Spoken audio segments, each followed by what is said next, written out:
Hello, and in today's video we are doing a prediction for match week number 2 of the 2023 to 24 EFL Championship season. That's right, we're back again with score predictions after last week, which, to be honest, they did go quite well. I was quite pleased by the number of correct scorelines and, correct results I ended up getting. So we're going to quickly recap how I got on in match day 1 of the opening game week in the Championship. Of course, kicked off with that Friday night game. It was, of course, Sheffield Wednesday 1, Southampton 2.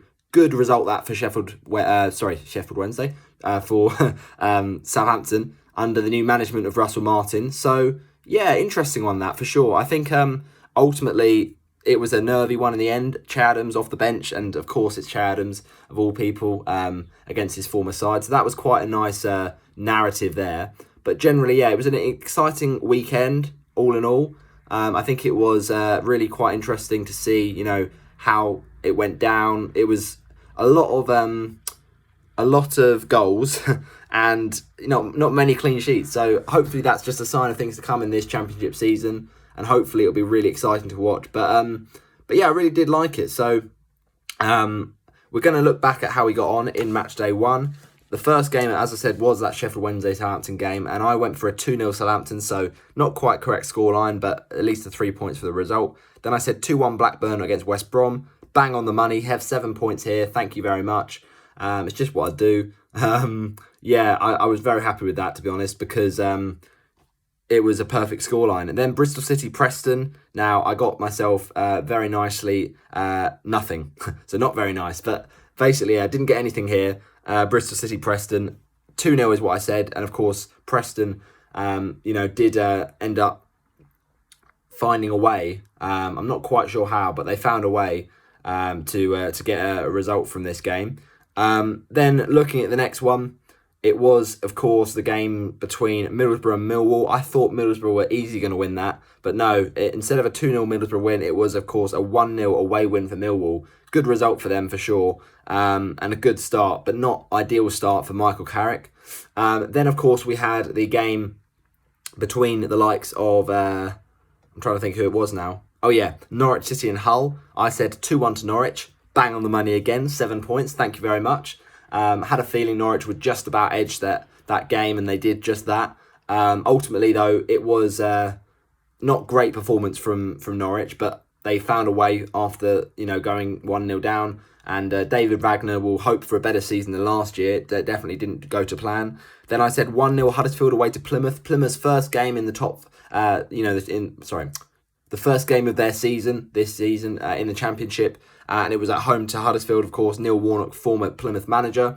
And he was licking his wounds after the game because, of course, Plymouth won 3-1. Just a sign of some worrying season ahead possibly for Huddersfield, which is not great for my for my table predictions. By the way, if you missed that, then do make sure you check it out, my table predictions, where I went through every single position, because I did actually think Huddersfield would have a good season. I thought Warnock was going to get them much better. But on the evidence of that first game, they might be in the relegation battle. So I did have them up in 10th, but we move. We skate over that. But yeah, no correct result there. I thought Huddersfield would get the 1-0 win. Then Stoke against Rotherham, I thought 2-0 Stoke, and it was, of course, 4-1. So a massive win for Stoke. Good start for Alex Neil, just the 3 points for me. I then said 3-3 Swansea Birmingham. I had a full feeling it'd be a draw. In the end, it was not as exciting as that, but 1-1. And Jerry Yates getting his first goal for the Swans. Then I said 2-1 Watford against QPR. I thought that was being optimistic, but we absolutely blew the water out of the park.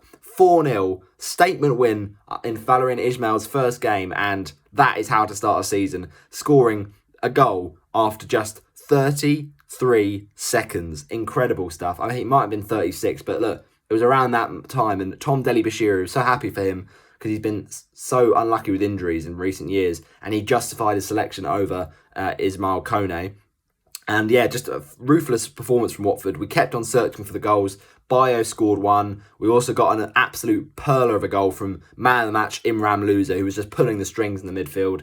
And then, of course, another goal and a first goal for Watford for Mateus Martins, and he looked a real talent on that right wing. So, yeah, since then we have had a Carabao Cup game, admittedly, with Stevenage, a Hertfordshire derby there. Wasn't really expecting much, wasn't thinking we were going to play a strong side. Bio scored again, so that's 2-2 for him now.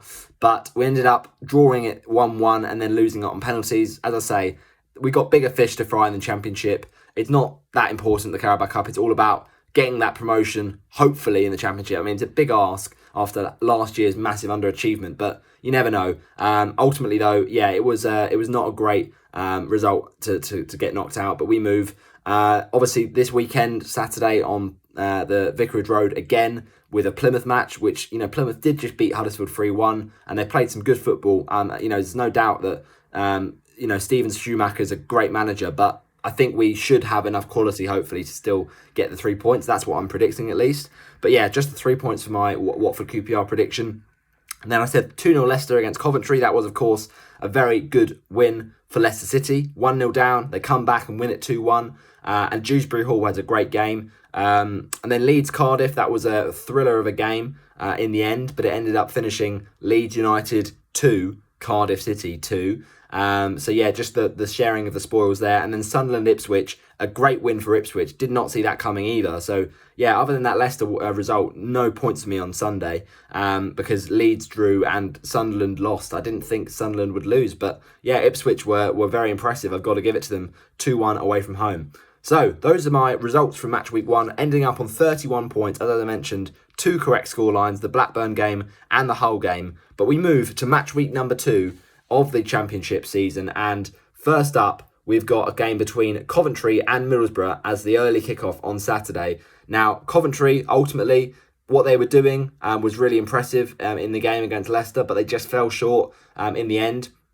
So I think ultimately when I look at this Coventry side, they have got a lot to be happy with, but then they're facing a Middlesbrough side who, let's face it, were at the end of the day a bit underwhelming against Millwall. So I'm going to back Coventry just because of the home advantage to at least take a point, but I think Middlesbrough are good enough to not lose this game yet again. So I'll say Coventry City 1, Middlesbrough 1.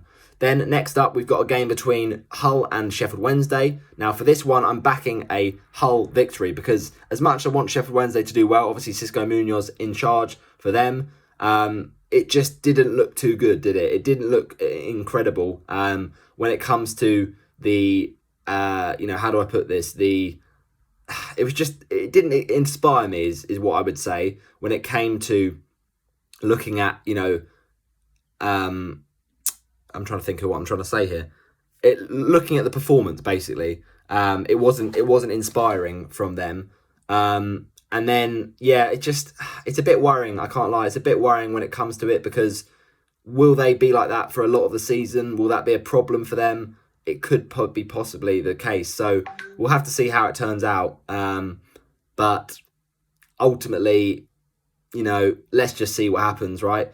I think ultimately, when I think about it, that team can very much be improved and ultimately it should do well this season, I think, Middlesbrough. But we went for a Coventry win. But then Hull, I think, will get the victory just because they've got that home advantage. So I'll say Hull City 2, Sheffield Wednesday 0. Sorry about the distraction. Rotherham against Blackburn. Now, this will be interesting because Rotherham, obviously, last week, with a bit of an underwhelming performance, to say the least, away to Stoke. Whereas Blackburn Rovers, on the other hand, were really impressive in their win over West Brom, getting those 2 early goals, and then West Brom getting back a, really nice goal. So yeah, ultimately, I don't mind it at all. I think this Rotherham side will try their best, but I think Blackburn will do the business. Rotherham 0, Blackburn 2. Then Huddersfield Leicester. I think Leicester were good to win last week, but Huddersfield, they'll want to bounce back from their disappointing performance against Plymouth, but I still back Leicester here. Huddersfield 0, Leicester 2. Then it's Southampton Norwich. I'm saying Southampton 2, Norwich City 0. Then West Brom Swansea. We're going to go for a Swansea win. I think West Brom were just not great against Blackburn, I can't lie. West Brom 0, Swansea 1. Then it's Watford Plymouth. Come on, you Horns. Let's try and back up a fantastic performance last week against QPR. Yes, QPR had problems, but we really did look hungry and determined to drive home the advantage. And some of the football we were playing was just top football. Really tiki-taka, lovely possession-based football. I mean, we're playing that kind of, 3-4-3, 4-3-3 sometimes. But also we saw Sierralta playing defensive midfield, and he was actually getting quite forward, and of course got the assist for that Bio goal. So hopefully that system, which looked really impressive on last Saturday, can continue to deliver, and hopefully we can bounce back from the slight disappointment of getting knocked out in the cup in midweek. But yeah, I'll say Watford to win this by 3-0, and the goal scorers once again Bio in the 5th minute, very early goal yet again. The second Watford goal, Imran Loser on 39 minutes, just before half time. And then the final Watford goal, I think, to clean off the game, to finish it off, the man who, of course, did look very good last week for the Hornets, and that is, of course, Wesley Hoot at the back. Then it's Preston v Sunderland. I'm saying Preston North End 1, Sunderland 2. Then it's Ipswich against Stoke. I think this will be a tight game because Ipswich looked really good last week, but I'm still going to back Ipswich to have the home advantage and get the victory. Ipswich 1, Stoke 0. Then Cardiff against QPR. I'm going to go for a Cardiff 2-0 victory. QPR look in trouble. Birmingham Leeds, I'll say Birmingham 1, Leeds United 2. I think they've got to pick up their first win now under Daniel Farke. And then finally, it's Millwall against Bristol City. This one, obviously, on the final game, the 3 o'clock kickoff. I think Millwall were very good in their win against Middlesbrough, but I think Bristol City also were very good, in points in that game against Preston. So I think Millwall will still get the victory with the home advantage, but I don't think it'll be whitewashed. It'll be tight. Millwall 2, Bristol City 1. That wraps up my predictions for match day 2 of the 2023-24 EFL Championship. Get your score predictions in the comment section below, and I'll shout out the best ones. And just quickly, before I leave you, I'm just going to recap how my Gaffer.io team got on last week. Because, of course, we had a team for that opening week, and, of course, we had Adam Armstrong captain for Southampton. He did, of course, get a goal, legend. Really nice that, and pretty happy, to be honest. So yeah, I can't complain. At the end of the day, it's looking good. It's looking good for my draft team, because after the first week of the new season, we are currently ranked pretty nicely at 1.4k. I don't mind that to start the season. I mean, I've seen a lot worse for sure. So yeah, the way I look at it is very, very decent. Not amazing ultimately, but still very, very decent. And we're not too disheartened by that. So yeah, I can't complain really. It's as simple as that.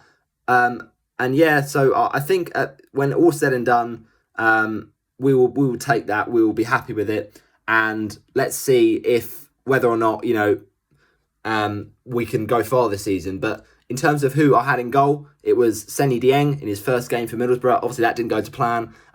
He got the 4 points there. So, not ideal, but we move. I can just actually show you it if I just turn the brightness down a little bit. Can you see that? Yeah. So that's my team after week 1. Not bad, not amazing, but at the same time, decent enough. So, yeah. Seny Dieng, 4 points. I mean, I think he got a first half clean sheet, but that was all he really did. That's how Gaffer works. It works slightly different to FPL. And then Pring, again, 4 points, first half clean sheet, nothing special. The same goes for Rankin Costello for Blackburn. And then the legend that is Keith-Yana Hoover for Stoke. After coming from Wolves for another time, I think he came permanently or on loan. But either way, what a goal in off the bar, a volley of ferocious quality, and gets me a goal, gets that 2 performance bonus, and of course the first half clean sheet. You love to see it. An 11-pointer from Hoover. Hoovering up the points is what we love to see. And then Ryan Manning was a bit disappointing in his debut for Southampton. Just the 3 points. Obviously didn't, keep the clean sheet in the second half, but did of course get a first half clean sheet. Although he did get booked, so that wasn't ideal, to say the least. Then we had, of course, Tufan, who got also subbed in. I actually had him third sub, I'm pretty sure, or second sub. I think he was third sub. And I didn't think he'd be starting for my team, but he actually ended up coming in because, lo and behold, I was a plonker and I had Lewis, who didn't start or was even in the squad for Watford. I was convinced he would start. That was a surprise to see Morris starting over him and not even in the squad. But then also we had Reece Healey, who I thought, was going to do the business. I didn't think he was going to score, but I thought he was at least going to start or at least come off the bench. He was on the bench, but never came on. So, unfortunately, had to, at getting my auto sub, but glad I had a bit of a good squad strength in the end. Tufan came on, didn't do anything away to Norwich, but look, 2-pointer. Then the same goes for Windass. I had Windass second sub. I thought, he's not going to do anything. And I had started Manning because I thought Southampton would get the clean sheet. They didn't. But, still 2 points from Windass. Loser. Imran Loser, you little legend. What a baller. I mean, he was always a good asset on set pieces, but what a goal. And he also got a hit me assist as well to top it off. So Imran Loser, my guy. Then Nathan Teller, 7-pointer. Look, got the assist for the goal from Armstrong, which originally went down as Teller's goal, but then it ended up being an assist for Teller, goal for Captain Armstrong. So perfect combo in the end. Then a bit of a disappointing one was Jack Clark for Sunderland. I thought he would score against Ipswich, but Sunderland just generally were quite underwhelming. So we'll have to reevaluate that because my vice captain does usually get in it in Gaffer game times 1.5 the points that you want. So yeah, 3 points was not great for Jack Clark. And then Adam Armstrong, 12 points. He got the goal, nothing else. Obviously did get subbed off. I think he might have got booked as well, Adam Armstrong. But it's a captaincy return. We'll take it. The bench, of course, had the goalkeeper for Plymouth, Hazard, or Hazard, I don't know how you pronounce it. He got a second half clean sheet, the same as Dieng, who got a first half clean sheet. Then Rhodes, obviously, was the reason I got those auto subs. Rhodes didn't play, wasn't even in the squad for Huddersfield, away to Plymouth. Didn't expect that either. And then the same goes for Healy and Lewis. So, yeah, interesting that one. 67 points, not too bad, but ultimately below the average, quite underwhelming for the first week, other than, of course, the legends, Loser and Hoover.